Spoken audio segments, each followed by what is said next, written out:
Division. पहले हम लोग क्लियर करते हैं कि ये सेल डिवीजन होता क्या है। जैसे सपोज करिए कि ये कोई सेल है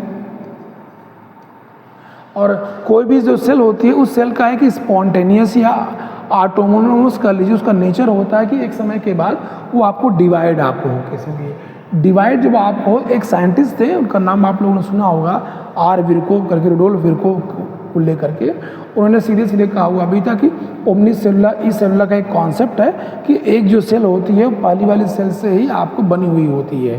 तो एक सेल पहली वाली सेल से बनती कैसे है, उसी को लेकर के आपके सामने ये टॉपिक आपको आया हुआ भी है। जब कभी भी कोई भी जो सेल्स है, जैसे मान लीजिए अगर ये सेल है, इस सेल से कोई सेल बन रही है, मान लीजिए इस सेल से कोई सेल बन रही है, तो ये सेल हो गई पेरेंटल सेल, और जो सेल बन रही है ये हो गई आपको ऑफस्प्रिंग, संतान। अब जो भी बोलिए, अब ये बने कैसे है, इसी को लेकर के हम लोग डिटेल में इस टॉपिक के अंदर हम लोग पढ़ेंगे कैसे भी है। अगर सेल डिवीजन की बात करें तो सेल डिवीजन को लेकर के हमारे सामने 3 कॉन्सेप्ट आपको आते हैं, जिसमें हम लोग देखते हैं, एक का नाम आता है अमाइटोसिस, दूसरे को हम लोग बोलते हैं माइटोसिस, और तीसरे को हम लोग बोलते हैं मियोसिस। ये 3 नाम आपके सामने आपको आता है। होता क्या है, अ का मतलब ये होगा, समझिएगा ऑप्शन डायरेक्ट करने का सेंस है। अगर इसको हम देखें तो हम लोग बोल सकते हैं शॉर्ट फॉर्म में डायरेक्ट न्यूक्लियर डिवीजन। बता रहे हैं इसका क्या सेंस होता है। जितने भी प्रोकैरियोटिक ऑर्गेनिज्म हैं, यूनिसेलुलर ऑर्गेनिज्म हैं, प्राय उनके पास ये प्रॉपर्टी आपको देखी जाती है। क्योंकि नॉर्मल होता है, कभी भी कोई सेल अगर डिवाइड अगर होती है तो उसके पास 3 नॉर्मल से स्टेप होते हैं। 3 नॉर्मल जो स्टेप आपको होगा, उस नॉर्मल स्टेप के केस अगर हम बात करें तो जो पहला जो स्टेप आपको होता है उसको हम लोग बोलते हैं प्रिपरेटरी फेज, उसको हम लोग बोलते हैं प्रिपरेटरी फेज। दूसरा जो नाम आता है उसको हम लोग बोलते हैं कैरियोकाइनेसिस। नाम से क्लियर है, कैरियोकाइनेसिस मतलब न्यूक्लियस के अंदर डिवीजन, न्यूक्लियर डिवीजन।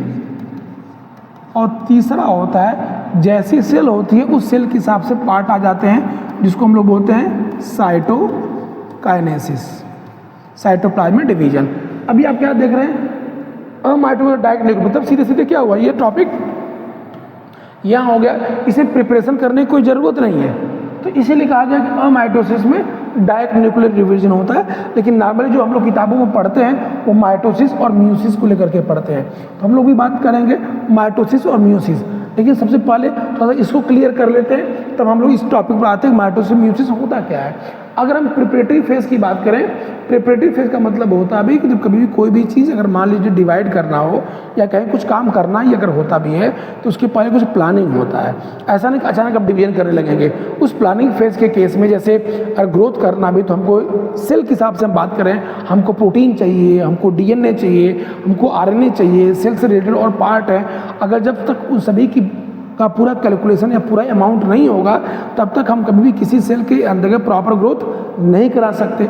जब नहीं करा सकते तो प्रिपरेटरी फेज का कॉन्सेप्ट डिफाइंड नहीं होगा। और प्रिपरेटरी फेज के केस में इसीलिए इसी को हम आप रॉ फेज के नाम से भी आप जानते भी हैं। इसमें अगर आपको देखा जाए इस प्रिपरेटरी फेज के अंदर अगर आप जाएंगे तो कुछ नाम है, जैसे G1 फेज, दूसरा नाम मिलेगा यस फेज, तीसरा अगर इसमें नाम आप अगर आप देखेंगे तो आपको मिलेगा G2 फेज। कई कई किताबों में मिलता है G0 फेज। G0 फेज को बोलते हैं क्यूसेंट स्टेज। आपको सेल का वो पार्ट जो सेल डिवीजन में इन्वॉल्व नहीं होता है उसको हम लोग G0 फेज के नाम से आप जानते भी हैं। उसमें प्राय न्यूरॉन से रिलेटेड जो पार्ट है उनका नाम अभी आपको इस्तेमाल होता है। माना जाता है अभी कि G1 फेज के अंदर डीएनए पॉलीमरेज एंजाइम का साइन थे। बहुत इंपॉर्टेंट टर्म है, ये नॉर्मली किताबों में नहीं है, एनसीईआरटी में तो एकदम नहीं है। डीएनए पॉलीमरेज एंजाइम का फॉर्मेशन होता है। साथ में जो आरएन प्रोटीन और आरएनए की जो सिंथेसिस होती है वो भी बेसिकली जीवन में भी होती है। लेकिन इससे क्वेश्चन बहुत पूछा गया है। यस फेज में डीएनए से डीएनए की कॉपी होती है, जिसको हम या डुप्लीकेशन या रिप्लिकेशन के नाम से आप जानते हैं। डीएनए डुप्लीकेशन या रिप्लिकेशन, इससे क्वेश्चन बहुत बने हुए भी हैं, फोकस रखिएगा। तो डीएनए से डीएनए की जो कॉपी होती है वो एस फेज में आपको होती है। इसी के अंदर जो सेंट्रियोल होता है वो भी डुप्लीकेट होता है, ये भी केस में है। एक नाम सुना होगा आप लोगों ने,